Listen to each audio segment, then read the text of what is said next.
Hi, welcome back. My name's Chris from OuiCommunicate. Sometimes it's nice to let ourselves go to a bit of negative talking, provided it serves a purpose, because without darkness, how could there be light? So you have to say, well, look at the darkness over here to better appreciate the light over there. So with this in mind, I'd like to talk about some of the worst language schools I've ever worked for. And I think I'll do this across several videos because there's quite a lot to talk about, and some were actually so bad that I never ended up working for them and I just did the job interviews and left it at that. So perhaps we could start with some of these. The first I can remember is what you might call a language corporation, an international language teaching corporation, for lack of a better word. And I was on their website just a few minutes before making this video, and they boast over 70 languages. Just to give an idea of the size of the thing, billions in profit. I didn't say millions, billions in profit. Absolutely disproportionate. And I answered their ad. This was I think 2 years ago. I answered their ad because of the way it was written. And it seemed to indicate that they actively needed a language specialist with whom they could work, and someone who could bring something to their company, play a meaningful part in their business. And this is always very attractive when you see these types of ads. And when a business mentions, we like to take risks, we like innovation, I think, okay, well, they seem like my type of people. Let's go and work for them. So I sent in my resume.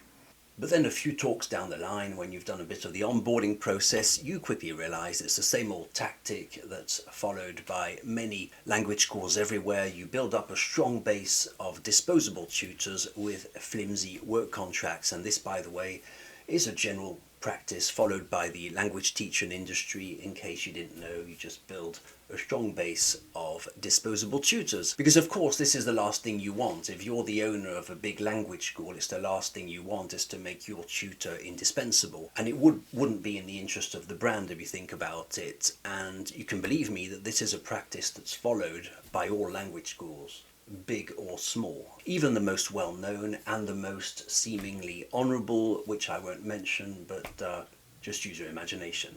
And this makes sense because the larger you grow as a brand, the more you have to standardize the operations, and the less a teacher has any creative freedom. Otherwise you can't build the brand.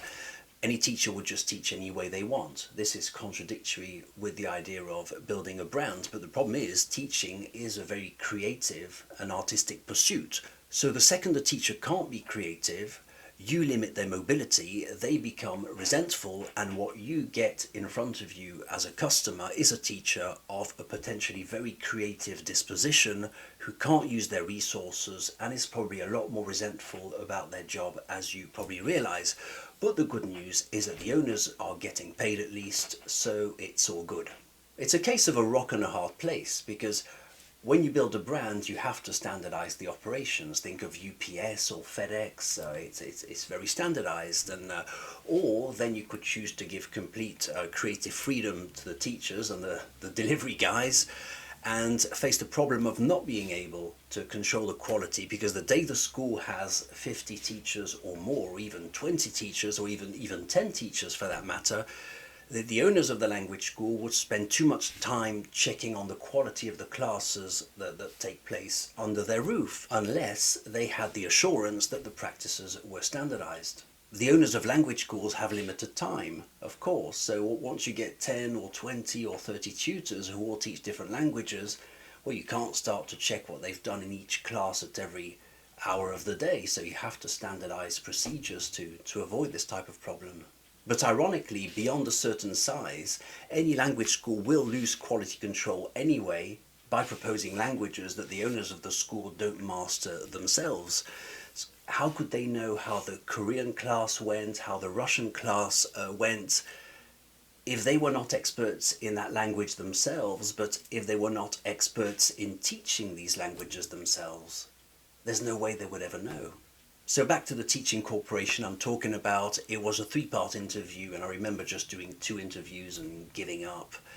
And I remember looking up the owners, and they were 2 brothers who'd launched the company. And I remember saying to the person interviewing me how inspired I was by the success of these 2 brothers, which was true. I think I had genuine admiration for them, and I was inspired by their work. But the person interviewing me and myself were literally speaking 2 different languages, practically, and factually and figuratively. The interviewer was based in Brazil, and the lady spoke in very, very broken English. And I always wondered at that. You work for a language business, and you're not so interested in learning languages yourself. I never worked out how that could ever happen, to not have an interest to push your own language skills despite working for a language school. And of course they had no interest in the admiration I might have had for the owners, which I find strange also. Wouldn't you want this to be the case? Wouldn't you want someone to work for your business who actually admired the,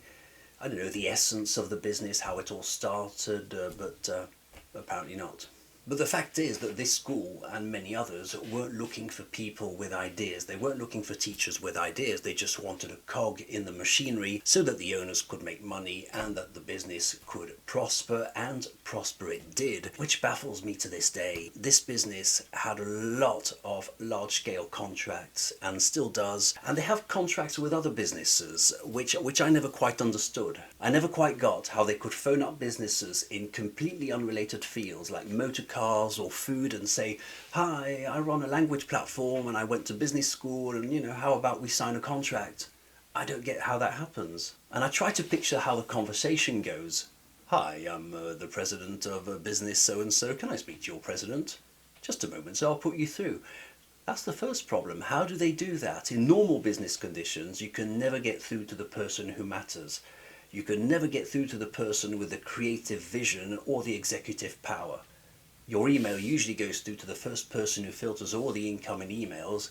It goes to the bin because A, they didn't launch the company, and B, they're not interested whether the business prospers or not, even if your email contains a good idea. So this completely contradicts normal business practices. But these business types somehow manage to do it. I can imagine the conversation on the phone. "Hello, I'm a big shot business guy who employs 1,000 plonkers who all tutor in languages I don't speak myself. How do you feel about signing a contract?" So after my 2 rounds of interviews, I just gave up, and I remember they wanted to see a typical class. I had to prepare a demo class in which they want to see all the theoretical elements that no one ever does in reality, such as, well, there's an icebreaker, 5 minutes there's the icebreaker, then you introduce the concept, and then you do this and that, and you're meant to slice up your hour, your 60 minutes into little parts, which no one ever does in reality, because it would just take years to learn anything if you did it in this way. And so I showed them all of this. I showed them I knew the theory, and they were happy, but I just gave up because it was about being a cog in the machinery. And again, most schools do function in this way, as I explained. And all of this to me is a very strange way of doing things, because the day I employ someone to represent OuiCommunicate, my language school, I'd be looking for someone who's better than myself in certain fields of teaching, and who has skills that I don't have myself, who can actually bring something to the company, because you want to improve the business with new ideas, not just employ someone to carry out standardized procedures and wallow in conformity. Then again, I suppose you can only attract these people if you're small in size. You can only attract these types of teachers if your language school is small in size, because if a language tutor is the best in their field, wouldn't it make sense for them to go somewhere they can make a difference? Why be 1 in a million? If they have that unusual talent, it would make sense that they'd want proper compensation, which would also imply that the larger the school, the less talent they actually have. But this might be a talk for another day. And this concludes my story about the very large language school I almost worked for. In part 2 of this video, I'll be talking about a language school that I actually did work for and the lessons I learned about the language teaching industry. I hope it was entertaining. Thank you very much for watching. I'm Chris from OuiCommunicate. Bye.